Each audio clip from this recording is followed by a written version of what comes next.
सच है कभी अपनी आंख से जिंदगी पे नजर न की, वही ज़ाबिये जो के आम थे मुझे खा गए। वो कहता है वो अब कभी अपनी आंख से जिंदगी पे नजर न की, वही ज़ाबिये जो के आम थे मुझे खा गए। मैं अमीक था कि पला हुआ था सुकूत में, ये जो लोग महवे कलाम हैं मुझे खा गए। और वो जो खुली खुली थी अदावतें मुझे राज थी, ये जो जहर कुंद सलाम है मुझे खा गए। अल्लाह तबारक व तआला अपनी नजर से अपने आप को समझने की तौफीक अता करे। और इसको अगर समझा है तो साबिकून ने समझा है, जिन्होंने पहले, जिन्हें अल्लाह ने साबिकून कहा, उन्होंने समझा है। हो सकता है ये मेरी जिंदगी की आखिरी तकरीर हो सकता है इसके बाद मेरे दोस्तों में कोई नौजवान ऐसा बैठा हो जो आखिरी बार ये नसीहत सुन रहा हो और उसके बाद उसको फिर जिंदगी में कभी नसीहत का मौका ना मिले सुनने का। तो अगर ऐसा हो सकता है तो तकरीर करने वाला अगर मुसलमान है तो उसके अंदर ये जज्बात जरूर आने चाहिए कि हुजूर की उम्मत का बोझ तेरे कांधों पर है। कल कयामत के दिन अगर हुजूर ने पूछ लिया तुझको और लोगों से ज्यादा इज्जत दी, तुझको कुर्सी दी, मगर तूने इसका हक क्या अदा किया। हजरत सैयदना अबू हुरैरा से पूछा गया कयामत के दिन सबसे पहले हिसाब किसका होगा। सैयदना अबू हुरैरा बेहोश हो गए, होश में आए तो हुजूर क्या हुआ, पर मैं सबसे पहले उलमा का हिसाब होगा।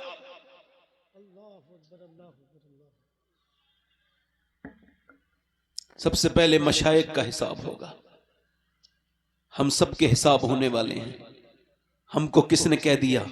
अबू हुरैरा सहाबी रसूल भी हैं और आप देखें असहाबे सुफ़ा के सहाबी हैं, सूफियों के सरदार हैं। और सुने ओ हुजूर के घर का लंगर खाते हैं। मेरा इमाम कहता है क्यों जनाबे अबू हुरैरा, कैसा था वो जामे शीर जिससे 70 साहिबों का दूसरे मुंह फिर गया। मगर अबू हुरैरा के इंतकाल के वक्त में लोगों ने अजीब बात देखी कि उनका चेहरा कभी सुर्ख है, कभी जर्द होता है, कभी सुर्ख, कभी जर्द, कभी जर्द, कभी सुर्ख, कभी पीला, कभी पीला। आज तो तुमने ये दुनिया इतनी मोहब्बत कर ली कि आज तुम्हें अपनी माल तो माल, इतने माल की मामला है, किसी का माल किसी के साथ गया है। जब मियां सिकंदर का इंतकाल हुआ तो उसने कहा मेरी फौज मेरे पीछे चलाना, और उसके पीछे बिल्कुल हकीम, दुनिया के सबसे बड़े हकीम, उसके बाद मेरी दौलत भी चलाना। अब जरा गौर करें, जनाजा उसका जा रहा था, जब लोगों ने देखा पूरी दुनिया को जिसने फतह किया था, सिर्फ एक कस्बा और एक शहर या एक मुल्क का फाते नहीं, पूरी दुनिया का फतह करने वाला, जब जनाजा उसका जा रहा था तो हाथ बाहर को निकले हुए थे। उसने कहा कफन से बाहर मेरे हाथ निकाल देना। और इसके बाद जब लोग पूछे तो ये पूरी बात जैसे मैं बता रहा हूं लोगों को वैसे ही बताना कि अगर मुझे मौत से फौज बचा सकती थी तो दुनिया की सबसे बड़ी फौज का मालिक मैं था, ये फौज मेरे पीछे चल रही है। अगर मुझे हकीम बचा सकते थे तो दुनिया के सबसे बड़े डॉक्टर मेरे जनाजे के पीछे चल रहे हैं। और अगर दौलत बचा सकती थी तो दुनिया का सबसे मालदार इंसान मैं हूं, मुझे कभी मौत नहीं आती।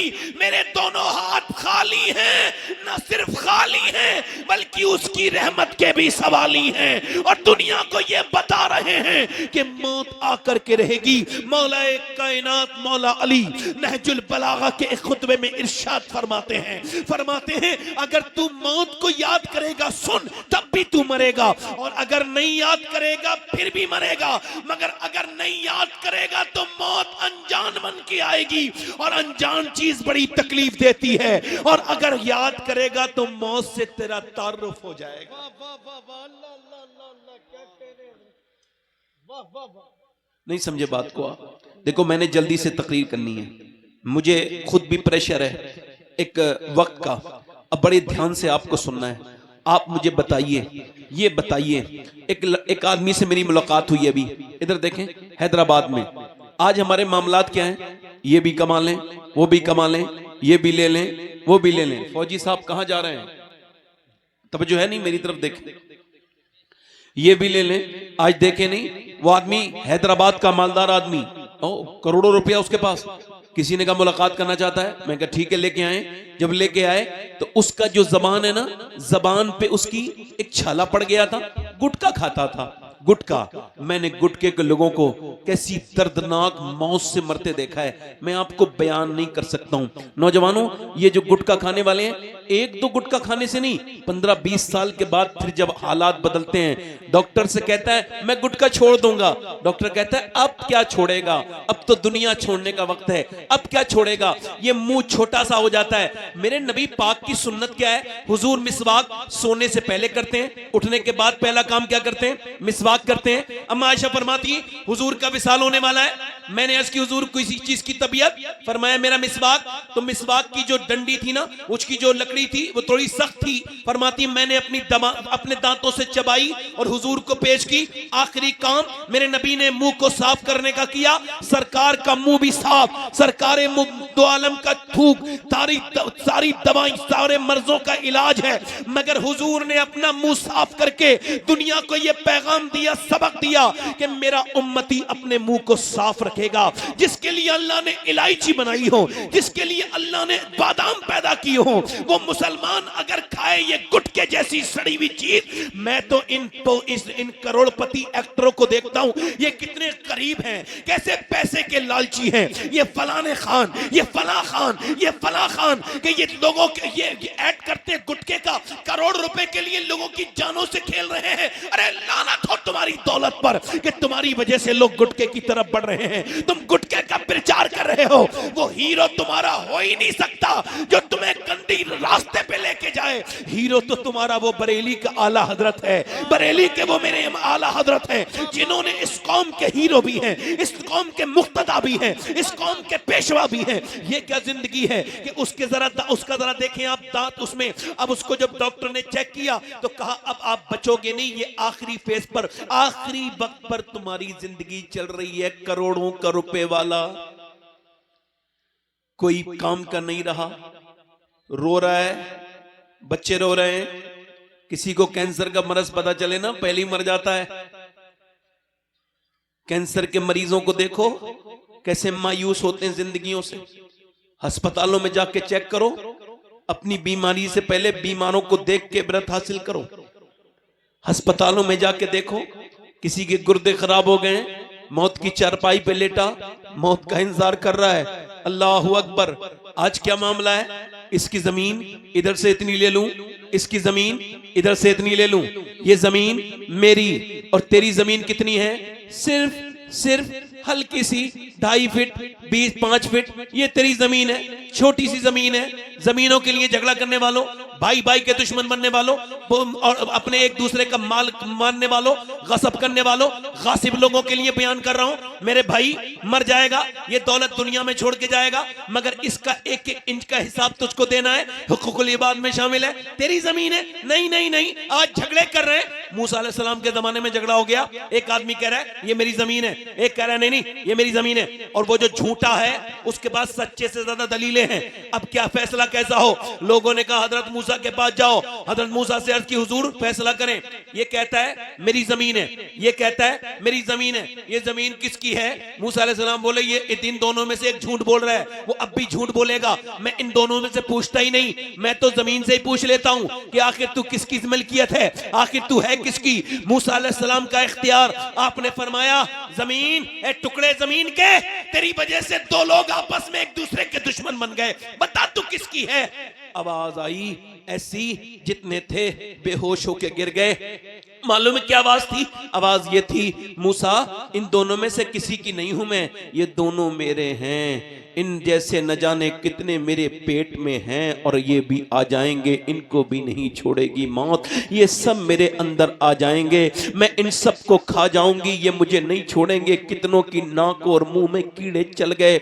जाओ देखो नवाबों की कब्रों के निशान नहीं पता चले, जरा देखो तो कभी सोचो ये कीड़े जो आज तुम्हें बड़े खतरनाक लगते हैं, ये जब कब्र में आएंगे तो उस वक्त में क्या करोगे? जब नाक में और मुंह में कीड़े चलेंगे, कितने जलील हो गए दौलत की की वजह से। और जमीनों पे कब्जे करने वाले जमींदारों की कब्रों का क्या हाल हुआ कि एक जमींदार ने अपनी कब्र अपने बाग में बनवाई, उसके बेटे ने रखी मगर पोतों ने उस पे हल चलवा दिया। कहने लगा क्यों हम अपनी जमीन खराब करें, ये कोई मामला है, इससे तुम समझते हो ये तुम्हारी जमीन है। नहीं नहीं मेरे भाई, इधर देखो, मेरी तरफ गौर करो, मैं आपसे कह रहा हूं हजरत अबू हुरैरा के इंतकाल का वक्त है। कभी रंग पीला होता है, कभी जर्द, कभी सुर्ख, कभी जर्द, कभी सुर्ख, कभी जर्द, कभी सुर्ख, कभी जर्द। किसी ने पूछा अबू हुरैरा क्या मौत से डरते इतने बड़े सहाबी? कहने लगे नहीं, मौत से नहीं डरा हूं। फिर मेरे नबी फरमाते हैं मरते वक्त एक आकर के उसको पता चल जाता है, मरने वाले को मौत के वक्त में इल्म हो जाता है कि वो जन्नती है या जहन्नमी है।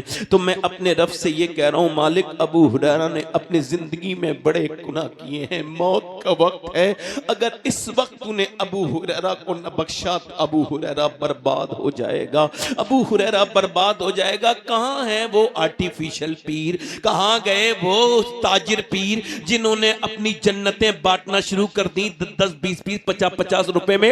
और मेरे मुरीद हो गए, तुम जन्नत में जाओगे। अगर खुदा की कसम ये यहूदियों नसरानों वाली बातें नहीं है कि कोई अमल नहीं बस तुम जन्नत में जाओगे। आओ मैं तुमको बात बताता हूं उन लोगों का जिनका पीर भी कोई आम पीर नहीं है।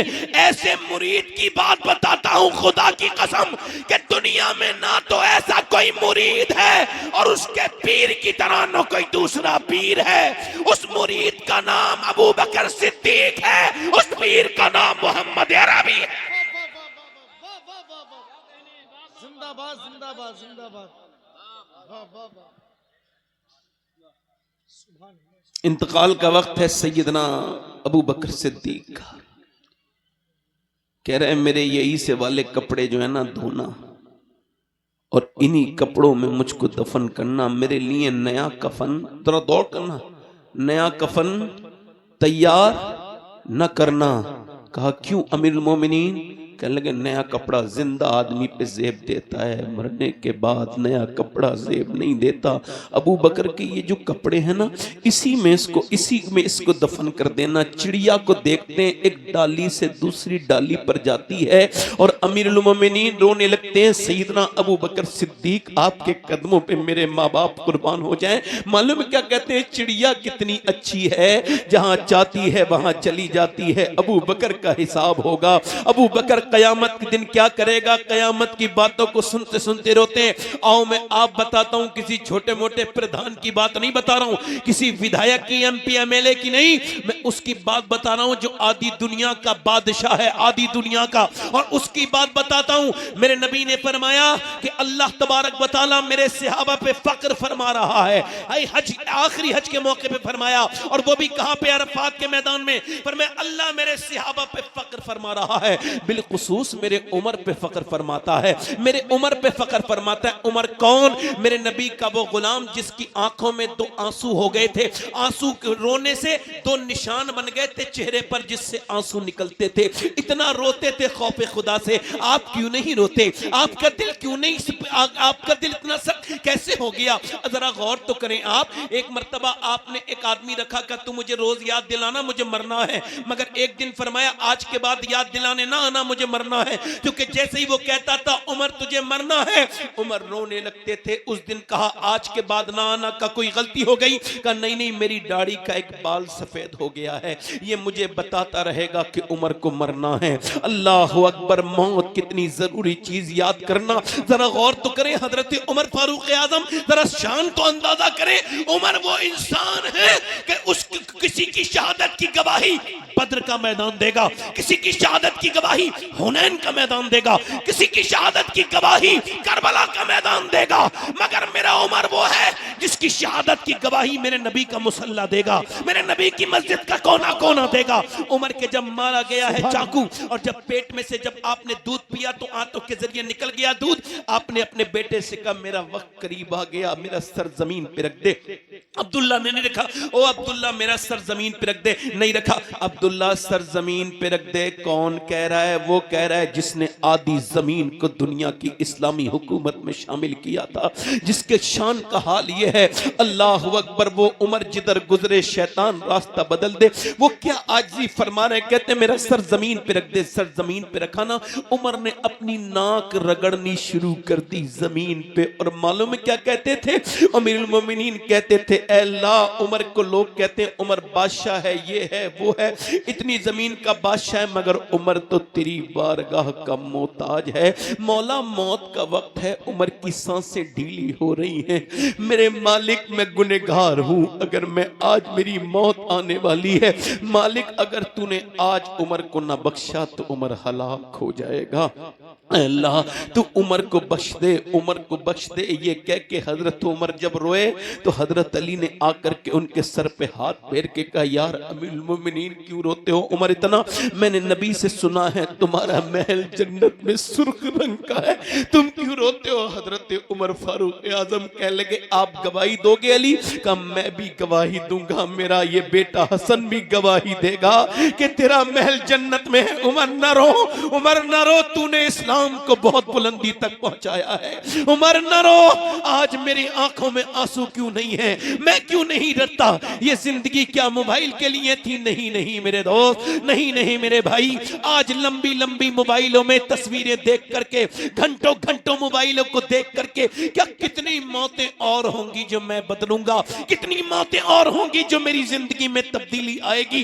और कितने मरेंगे? और कितने जनाजे देखना चाहते हो? बताओ कितने और जनाजे उठेंगे? तब तुम अल्लाह के सामने सर झुकाओगे। बोलो कौन सी कयामत और आएगी? तुम्हारे घर तोड़े जा रहे हैं, तुम आपस में झगड़े कर रहे हो, तुम्हारे घरों को तोड़े जा रहे हैं, तुम्हारी बहन बेटियों की इज्जतें अब सलामत नहीं, तुम्हारे घरों में बुलडोजर चलाए जा रहे हैं। इसके बावजूद तुम अपने रब के सामने झुकने के लिए तैयार नहीं। इस अपने कितना सख्त कर लिए तुमने अपने ये सर, जो आज भी झुकने के लिए तैयार नहीं। जब सहाबा इकराम के जमाने में जब तेज आंधी चलती थी तो सहाबा मस्जिद में जाके रोने लगते थे, कहते थे क्या पता कयामत तो नहीं आ गई। रोने लगते थे, तुम और कितनी कयामत न ज़लज़ले मुझे उठा पाए, न किसी की मौत मुझको उठा पाई, न किसी की तकलीफें मुझको उठा पाई। मैं तो नौजवान हूं, मैं तो मोबाइल के इंस्टाग्राम का गुलाम हूं। ओ मेरे दोस्त, ये तेरी आंखें नहीं है मेरे भाई, तेरी आंखें नहीं है, ये तेरी आंखें नहीं है, ना ना ना तेरी आंखें नहीं है। इन आंखों को गौर कर, कयामत के दिन ये आंखें तेरे खिलाफ बोलेंगी। नबी फरमाते आंखों को अल्लाह जबान देगा और ये खड़े ये अल्लाह की बारगाह में अर्ज करेंगी, मालिक तूने दिया तो था इस वजह से कि ये बंदा तेरे दीदार के लिए, तुझको देखने के लिए, मगर इसने गंदा कर दिया मुझे, इसने गंदा कर दिया, किसी लायक न छोड़ा। इतनी लंबी लंबी फिल्में देख के ये आंखें तेरे खिलाफ बोलने वाली हैं। बोल और कोई अजाब ना हो अल्लाह के सामने, तेरे करीम और अजीम रब के सामने अगर इतना कह दिया जाए, आंखें ये कह दें मालिक इसने गंदी चीजें देखी थी, कैसी शर्मिंदगी होगी। बोल कैसी तेरी नजर झुक जाएगी। मेरा इमाम कहता है या इलाही रंग लाए जब मेरी बेबाकियां उनकी नीची नीची नजरों की हया का साथ हो। अल्लाह अकबर, जरा गौर तो कर नौजवान, आज तुझे डर कोई नहीं, खौफ तुझे कोई नहीं, तुझे बिल्कुल भी डर नहीं। अब्दुल्ला इब्ने मुबारक कहते हैं मैंने काबे में तवाफ कर रहा था तो मैंने देखा एक आदमी काबे में आके कहता है मालिक मेरा ईमान पे खात्मा करना। फिर वो इस्तलाम करता है हजरे अस्वद पर और वो जो है रुकने अस्वद पर हाथ से इस्तलाम करता है। फिर उसके बाद वो रुकने यमानी पर, रुकने शामी पर, रुकने इराकी पर, वो मकाम इब्राहिम पे कहता है अल्लाह मुझे माफ कर दे, अल्लाह मेरा ईमान पे खात्मा करना। अल्लाह कहते 3 दिन लगातार यही दुआएं होती रही। मैंने उससे पूछा आखिर क्या